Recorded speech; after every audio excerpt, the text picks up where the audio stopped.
घोटकी भरिसां कचोबिंडी 2 वारे इलाइक़े में पुलिस ऑपरेशन कयो आहे। मुगवियुनि जी बाज़ियाबी लाइ जारी ऑपरेशन दौरान ॾोहारियुनि जे ठिकाणनि खे बायूं ॾेई साड़ियो वियो आहे। धाड़ेल चौकत जागीराणी ऐं ज़मीर जागीराणी जे घरनि ते चढ़ाई कई वई। मुगवियुनि जी बाज़ियाबी ताईं ऑपरेशन जारी रहंदो, पुलिस चयो। घोटकी भरिसां कचोबिंडी 2 वारे इलाइक़े में पुलिस ऑपरेशन कयो आहे। मुगवियुनि जी बाज़ियाबी लाइ जारी ऑपरेशन दौरान ॾोहारियुनि जे ठिकाणनि खे बायूं ॾेई साड़ियो वियो। पुलिस चयो आहे त धाड़ेल चौकत जागीराणी ऐं ज़मीर जागीराणी जे घरनि ते चढ़ाई कई वई। मुगवियुनि जी बाज़ियाबी ताईं ऑपरेशन जारी रहंदो। इन हवाले सां लाइन ते मौजूद आहे माजिद संगड़। जी माजिद संगड़, अपडेट कजो ऑपरेशन जे हवाले सां।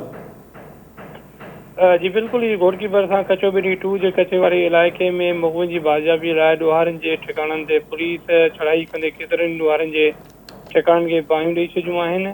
इन वक़्त खां पुलिस मौजूदु ज़िले मां अगवा थियल मुगवियुनि जी बाज़ियाबी ऐं ॾोहारियुनि जे ख़ात्मे लाइ घोटकी जे कचोबिंडी 2 वारे इलाइक़े में 2 DSP 5 SHO समेत मुख़्तलिफ़ थाननि जी पुलिस APC चैन ज़रिए बदनाम धाड़ेल शौकत जागीराणी, ज़मीर जागीराणी जे घरनि ते चढ़ाई कई आहे। धाड़ेल घर पुलिस जे पहुचण खां अॻु में ख़ाली करे फ़रार थी विया आहिनि।